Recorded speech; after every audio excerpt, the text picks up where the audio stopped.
اچھا ایک چیز یہ بھی ہے کہ 10 محرم الحرام کو جیسے کچھ حضرات کہتے ہیں کہ شادی نہیں ہو سکتی، لیکن یہ کہ اب جو ہے ایک ہمارے کراچی کے مولوی میں بڑا پروموٹ کر رہے ہیں کہ یار 10 محرم کو بھی شادی کیا کرو. تو اس قسم کی جو اختلافات پیدا ہوتے ہیں نا، تو پھر قربت کے وہ اس کا جواب پتہ کیا ہے؟ انہی مولویوں کو کہیں کہ اگر ہم یہ اناؤنسمنٹ کریں کہ ان سے تو 22 رجب کے کنڈے نہیں ہضم ہو رہے ہیں،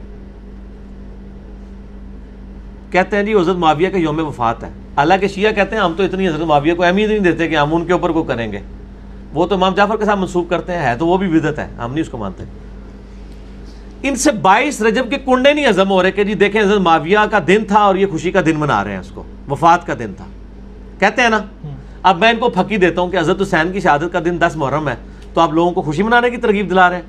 پھکی کتنی بڑی دیتی ہے، ہائے ہائے انجینئر صاحب دے دربار جو ملتی ہے پھکی.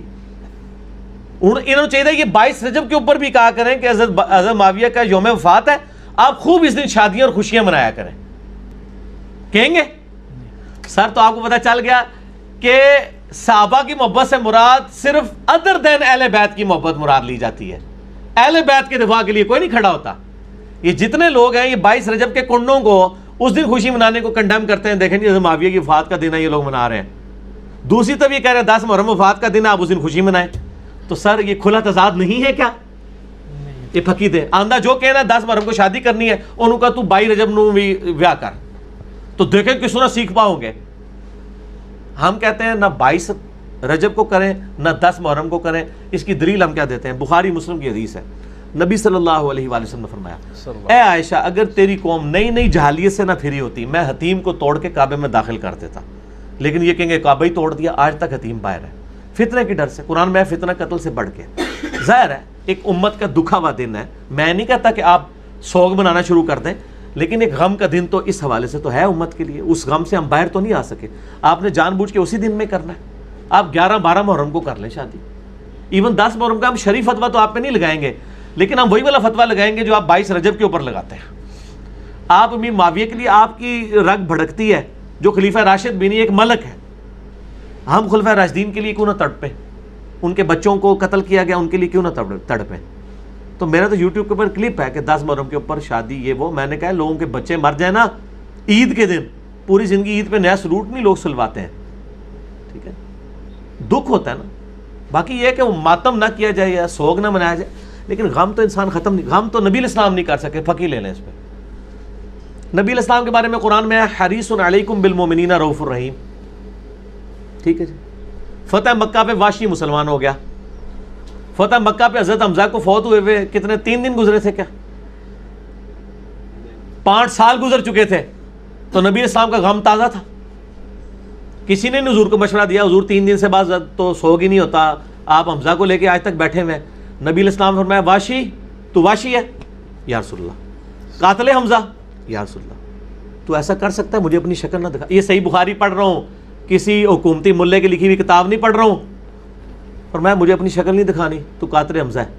اس نے نہیں کہا یا رسول اللہ حمزہ کو تو مرے 5 سال ہو گئے، آپ آج تک سوگ لے کے بیٹھے ہوئے. سر حمزہ کے قاتلین کی تو شکل نہ حضور دیکھیں. چچا سے تو زیادہ محبت اولاد سے ہوتی ہے نا. حسن و حسین کے قاتلین کی شکلیں دیکھیں گے یہ لوگ، نبی علیہ السلام ان کی شکلیں دیکھیں گے. وہ انشاءاللہ ہوگا جو بخاری مسلم میں ہے سحقا سحقا لمن غیر بعدی. اس میں بھی الفاظ ہے اصحابی اصحابی. انہوں نے امتی امتی والی طریق پیش کرتے ہیں. 8 طرق ہیں بخاری مسلم میں. ٹھیک ہو گیا، میں اور طرف چل پڑوں گا اس لیے میری زبان بند ہی رہنے دیں. یہ سوگ کی بات کریں تو ان کو یہ بھی بتایا کریں کہ نبی علیہ السلام سوگ منا رہے تھے کیا؟ آپ کو غم تھا کہ قاتل حمزہ ہے.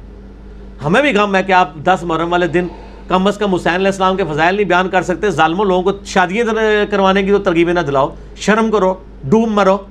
یہ کون سی آپ اسلام کی خدمت کر رہے ہو؟ آپ ہوتے تو نبی علیہ السلام کو بھی پھر مشورہ دیتے کہ بھی آپ حمزہ کا غم چھوڑ دیں، واشی کو گلے سے لگا دیں. پوری زندگی واشی حضور کے سامنے نہیں آیا. سر یہ علیحدہ بات ہے، اللہ تعالیٰ نے اس کو پھر بچایا ایمان کی بدولت کے. مسلمہ کذاب کو بھی اس نے قتل کیا. ٹھیک ہے جی، اللہ تعالیٰ ان کو معاف کرے. ہم مطلب ان کے لیے پازیٹیو. لیکن کوئی یہ نہیں کہہ سکتا کہ بغض واشی تھا حضور کے دل میں. سر ہمارے دل میں بھی بغض معاویہ نہیں ہے. ہم یہ کہتے ہیں جن کی وجہ سے اہل بیت کو دکھ پہنچے ہیں، ہم ان کے لیے ایکسٹرا آرڈنری محبت کے جذبات نہیں رکھ سکتے. سیدھی سی بات ہے. آپ اس کو بغض کہہ لیں تو پھر آپ نبی علیہ السلام کو بھی بغض واشی کے ساتھ منسوب کر دیں تو ٹھیک ہے، آپ ہمارے بارے میں بھی کر لیں، کوئی مسئلہ نہیں. ہمیں کوئی اعتراض نہیں ہوگا، لیکن اصول سر ایک رکھیں، کیونکہ نبی علیہ السلام فرمایا میری بیٹی فاطمہ بھی چوری کرے گی، اس کے بھی ہاتھ کٹیں گے. تو یہ ٹوٹکے انہوں نے بنائے ہوئے ہیں. پھر یہ بغض معاویہ تو بات ہی چلی ہے. مسلم میں حدیث ہے 240، علی سے محبت نہیں رکھے گا مگر مومن، علی سے بغض نہیں رکھے گا مگر منافق. یہ تو بغض علی اور حب علی تھا، تو اسی جعلی محاورہ بناتا ہے کہ یہ حب علی نہیں بغض معاویہ ہے. ہم کہتے ہیں جو کچھ آپ کر رہے ہیں نا یہ حب معاویہ نہیں ہے، یہ بغض علی ہے. اور بغض علی کا تو لفظ سنن نسائی میں 3009 نمبر حدیث ہے، تلبیہ والے چیپٹر میں. ابن عباس نے کہا لوگ کیوں نہیں تلبیہ پڑھ رہے براہ نواز سے عرفات میں؟ عرفات والا آپ چیپٹر کھول لیں، عرفات میں تلبیہ. لوگوں نے کہا کہ حضرت معاویہ کے ڈر کی وجہ سے نہیں پڑھتے. انہوں نے کہا انہوں نے علی کے بغض میں نبی کی سنت چھوڑ دی کہ جو علی تلبیہ پڑھتا تھا علی خود سے پڑھتا تھا کیا؟ اور سنن نسائی الکبریٰ میں موجود ہے. میں نے شیخ زبیر صاحب کو فون کر کے خود اس کی سند پوچھی تھی، وہ بھی میں نے اس میں سر پریشان نہیں ہونا، یہ 5B سائز پیپر میں سب کچھ موجود ہے، سب کچھ موجود ہے. اس میں الفاظ ہیں معاویہ کی ناک خاک آلود ہو، ان لوگوں پر اللہ کی لعنت ہو جنہوں نے بغض علی کی وجہ سے نبی کی سنت کو چھوڑ دیا. ابن عباس نے. ٹھیک ہو گیا.